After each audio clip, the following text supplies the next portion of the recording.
Good morning friends, હું નિકુંજ ગઢવાલા એકલવ્ય કોમર્સમાં ફરી એકવાર તમારા બધાનું સ્વાગત કરું છું. આપણે ચર્ચા કરી રહ્યા છીએ ધોરણ 11 કોમર્સ અને વિષય છે નામાના મૂળ તત્વો એટલે કે એકાઉન્ટ. અત્યાર સુધી આપણે જે અલગ અલગ બધા પ્રકરણનો અભ્યાસ કર્યો તેમાં ખાસ જે ઉડીને આંખે વળગે તેવી બાબતો, એક તો આપણે વ્યવહાર ધંધાકીય વેપારી દ્વારા અલગ અલગ જે વ્યવહારો થતા હોય એ વ્યવહારમાં આપણે બે ભાગ પાડ્યા, આર્થિક વ્યવહાર અને બિન આર્થિક વ્યવહાર. આર્થિક વ્યવહારની અંદર આપણે રોકડ વ્યવહાર ને ઉધાર વ્યવહાર, એની આમ નોંધ અને આમ નોંધને આધારે આપણે એના ખાતા તૈયાર થાય, એની ખતવણી થાય અને જે છેલ્લે આપણે જે પ્રકરણની ચર્ચા કરી હતી રોકડ મેળ. આપણે આમ નોંધ લખતા શીખાતા. આમ નોંધ તો કે ઉધાર જમાના નિયમોને આધારે આમ નોંધ લખાય છે. હવે આપણે આજે જે ચર્ચા કરવાની છે એ આપણા પ્રકરણનું નામ છે ખાસ આમ નોંધ. આપણે ઘણીવાર ખાસ વસ્તુ લાગે, સ્પેશિયલ. આપણે કોઈ હોટલમાં જમવા જઈએ તો એ હોટલની અલગ જ એક પોતાની વાનગી હોય તો કે સ્પેશિયલ. એમ એકાઉન્ટની અંદર આ જે આમ નોંધનું એક અગત્યનો ભાગ છે ખાસ આમ નોંધ. તો આપણે એના વિશેની ચર્ચા કરવાની છે. નામાના મૂળ તત્વો ભાગ 1, પ્રકરણનું નામ છે ખાસ આમ નોંધ. આમ નોંધ તો આપણે શીખાતા, આમ નોંધમાં શું છે? ખાસ આમ નોંધ. આગળ હવે તો અહીંયા સૌથી પહેલો પ્રશ્ન આવશે, ખાસ આમ નોંધ એટલે શું? કયો પ્રશ્ન આવે? ખાસ આમ નોંધ એટલે શું?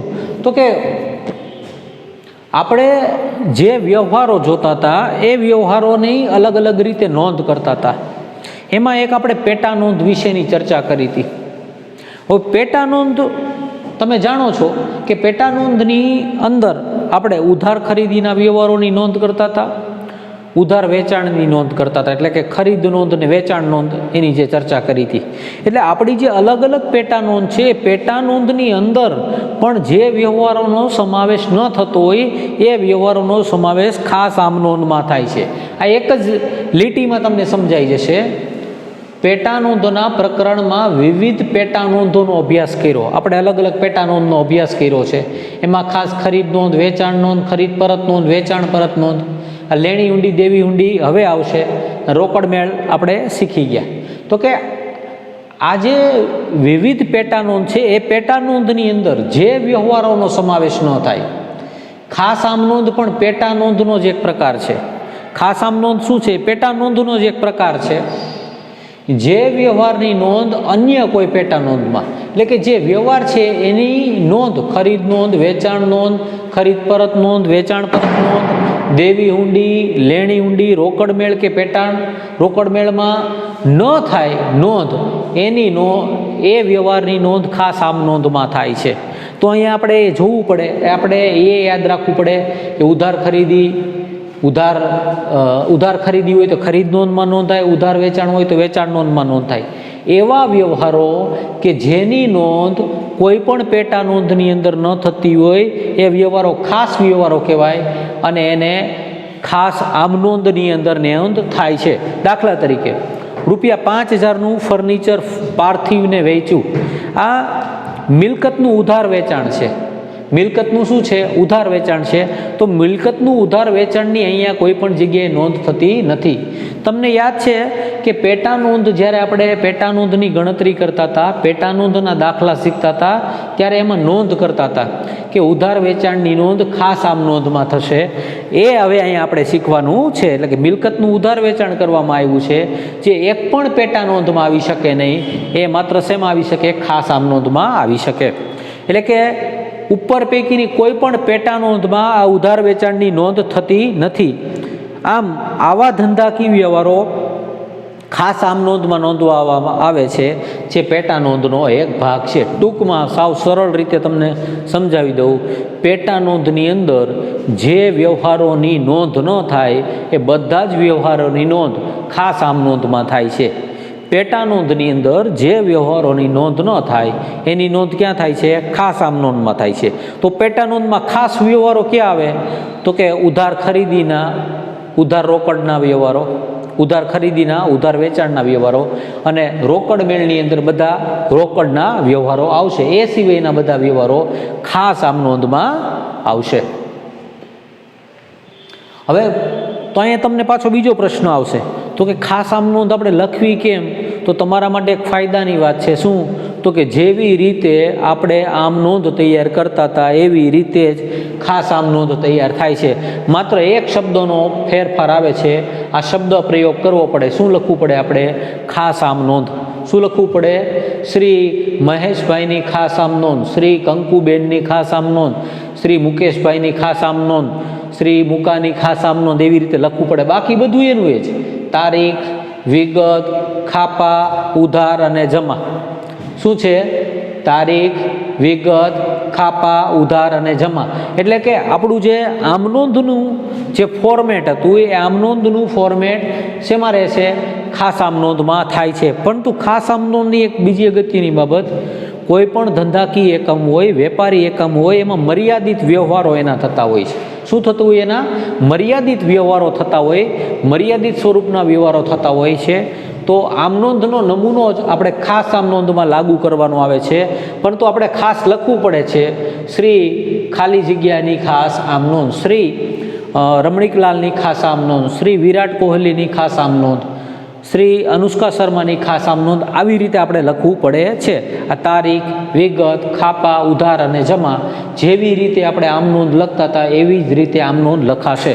હમણાં જ્યારે આપણે એની શરૂઆત કરશું ને એટલે તમને એમ થાય સાહેબ આ તો આવડે છે, આવું તમે જોઈ ગયા, શીખી ગયા છે. તો એનું એ જ છે, બીજું કાંઈ નથી. એની એ જ આમ નોંધ, ખાલી હવે ખાસ આમ નોંધના સ્વરૂપે આવશે. આગળ જોઈએ. હવે આપણે જોઈએ છીએ કે ખાસ આમ નોંધમાં કયા કયા વ્યવહારો આવે છે. ખાસ આમ નોંધની અંદર કયા કયા વ્યવહારોની નોંધ કરવામાં આવે છે, તો એનું વર્ગીકરણ કરેલું છે. હવે આપણે હમણાં જ જોયું કે પેટા નોંધની અંદર જે વ્યવહારોનો સમાવેશ ન થતો હોય એ વ્યવહારોનો સમાવેશ ખાસ આમ નોંધમાં થાય છે.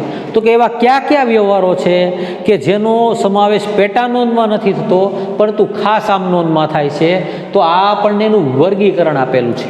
શું આપેલું છે? વર્ગીકરણ આપ્યું છે. અહીંયા લખ્યું છે કે અન્ય પેટા નોંધમાં નોંધી શકાય તેવા ન હોય તેવા વ્યવહારો ખાસ આમ નોંધમાં નોંધાય છે. એટલે કે પેટા નોંધની અંદર જે વ્યવહારોની નોંધ નથી થતી એવા વ્યવહારોની નોંધ ક્યાં થાય છે? ખાસ આમ નોંધમાં થાય છે. સામાન્ય રીતે ખાસ આમ નોંધના નીચે મુજબના વ્યવહારો નોંધાય છે. એમાં આપણને આ વર્ગીકરણ આપ્યું છે.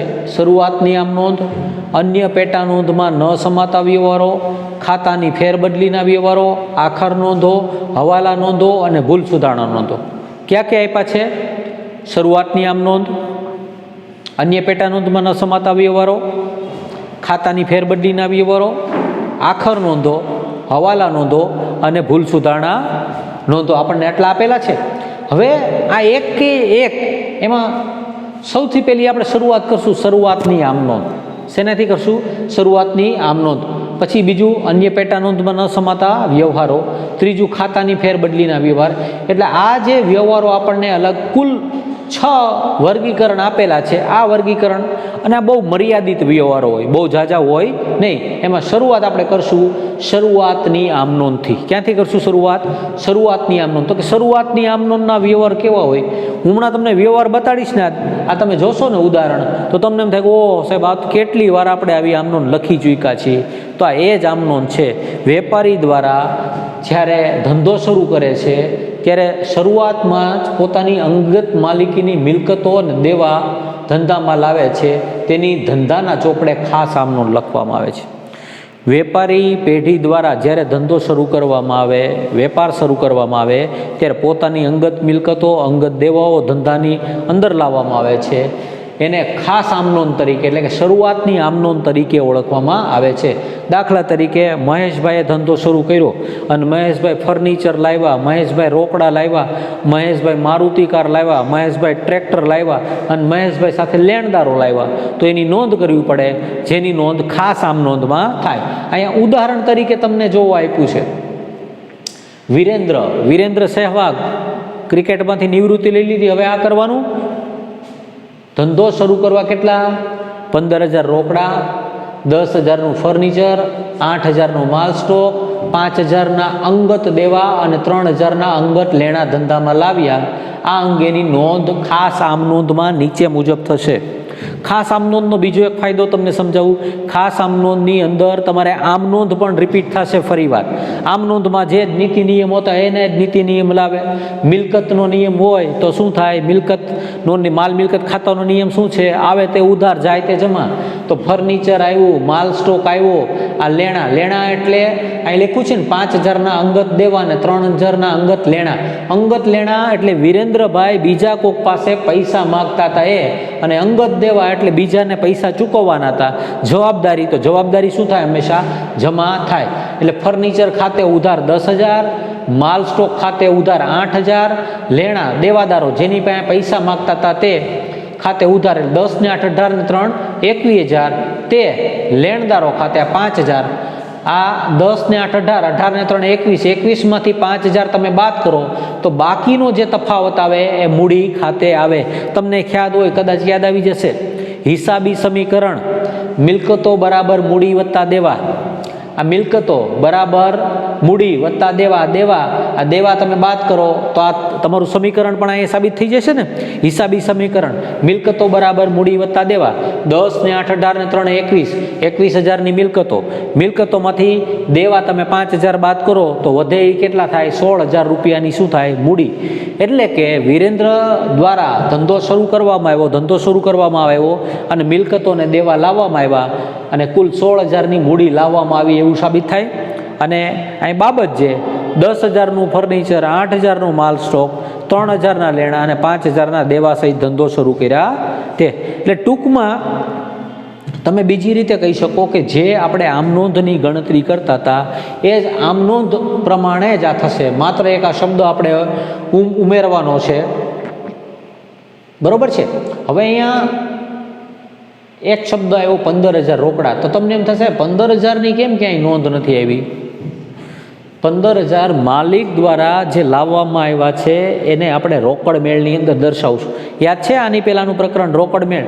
રોકડ મેળની અંદર રોકડના વ્યવહારોની નોંધ થશે. તો 15,000 જે લાવવામાં આવ્યા છે ને એ 15,000ની નોંધ ક્યાં થશે? રોકડ મેળમાં થશે. જો અહીં નોંધ લખેલી છે, ધંધો શરૂ કરતી વખતે માલિક દ્વારા લાવવામાં આવેલ 15,000 રોકડા ખાસ આમ નોંધમાં નોંધાશે નહીં, કારણ કે તેની નોંધ રોકડ મેળમાં કરવામાં આવે છે. તો આ શું થયું? શરૂઆતની આમ નોંધ. શરૂઆતની આમ નોંધમાં રોકડ મેળમાં જશે અને બાકીનાની ખાસ આમ નોંધ લખવાની આવે. તો આપણું જે વર્ગીકરણ છે, આ વર્ગીકરણમાં આ સૌથી પહેલું તો કે શરૂઆતની આમ નોંધ. શેનું વર્ગીકરણ? તો કે ખાસ આમ નોંધની અંદર કયા કયા વ્યવહારોની નોંધ થાય છે તે. તમને એકવાર ફરીવાર આખું વર્ગીકરણ દર્શાવી દઉં. જુઓ, આ છે ખાસ આમ નોંધમાં કયા કયા વ્યવહારો આવે તેમાંથી આપણે જોયું શરૂઆતની આમ નોંધ. અને શરૂઆતની આમ નોંધની અંદર આ કયા વ્યવહારો આવે? તો કે આપણે જોયું કે ધંધાના માલિક દ્વારા ધંધો શરૂ કરતી વખતે જે મિલકતો, જે દેવા લઈ આવે એની ખાસ આમ નોંધમાં નોંધ થાય છે. તો વિદ્યાર્થી મિત્રો, આ આપણું નવા પ્રકરણની આપણે શરૂઆત કરી છે.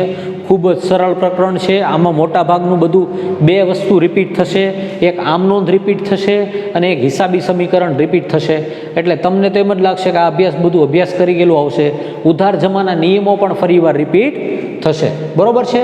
તો વિદ્યાર્થી મિત્રો, આપણે નેક્સ્ટ લેક્ચરની અંદર ફરીવાર આપણે આ અન્ય પેટર્નમાં ન સમાતા વ્યવહારોની ચર્ચા કરશું. આ ખાસ આમ નોંધની આપણે શરૂઆત કરી ચૂકી છે અને એમાં જો કોઈ પણ પ્રકારના પ્રશ્નો હોય તો જાણ કરશો. વિદ્યાર્થી મિત્રો, થોડું કોમ્યુનિકેશન વધારજો. હમણાં તમારા પ્રશ્નો આવતા ઓછા થઈ ગયા છે. ન સમજાતું હોય એ જાણ કરશો તો આપણે એનું સોલ્યુશન લાવવાનો પ્રયત્ન કરશું. તમારો ખૂબ ખૂબ આભાર અને ફરી પાછા મળીશું નવા એક લેક્ચર સાથે.